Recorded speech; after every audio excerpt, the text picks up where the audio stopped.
I saw this, and I'm just being selfish because I didn't really have a question. So I've been to a few seminars, and You're small enough that they could throw you overboard. and my questions always get answered. And So I'm just here to prove to myself that I can be here. Yeah. Your time here has expired. Really, do you have anything you want to talk about that you don't already know that hasn't already been answered? In other words, we are happy to provide confirmation for alignment, and that's what this is about. I do have a question, and it has to do with passion, about actually finding your passion. Like, I've talked to a lot of people on this cruise ship that they have these wonderful passions, and they've had them for a really long time.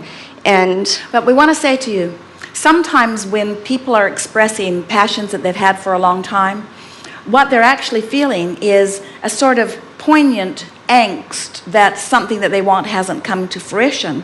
And so it feels like, in other words, we want to meld this discussion with the one that we had about contentment at the beginning of this day, because what passion really is the absence of resistance. And what people often think that passion is really, really, really, really, really, really wanting something.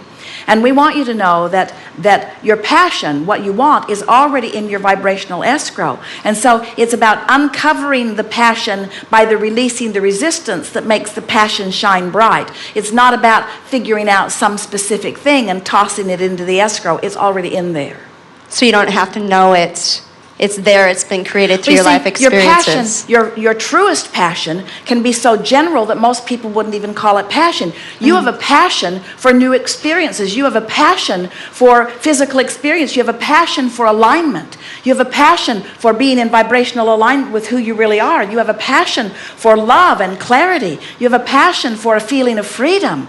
And all those things sound vague or general, but the root passions are the best ones, you see. So the specifics of it will just show itself to you. When you get tuned in, it's sort of like Jerry used to talk about how he liked to go on the trout streams, and Esther's watched him do it a few times, where he would just dance across the rocks. And it was a little unnerving to Esther, because she didn't have the confidence to know that as she got running down the stream, that there would always be a rock big enough, close enough, and dry enough that she would be able to take her next step. But Jerry always knew. He would have his rod in one hand and his creel in the other, and he would run down the river with the next rock always showing itself to him.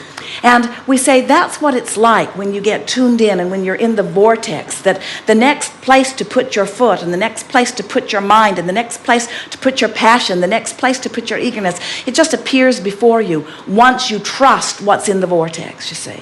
And you've already got that going on. If we were standing in any of your physical shoes, our passion would be for the vortex. And then we would let it play out in any variety of ways that are already in there to surprise and delight you. We think that it is even more exhilarating to be generally in sync with the vortex and let the vortex surprise and delight you. There's something so wonderful about just knowing that you're tuned in, tapped in, turned on, and that in that state of being that the vortex will deliver to you another wonderful experience, and another and another and another and another. So it's this feeling of excited anticipation that would be our passion if we were standing in your physical shoes.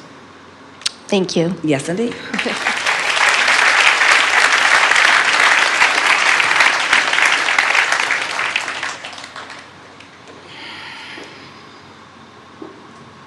Further back, yes. Stand if you think it's you.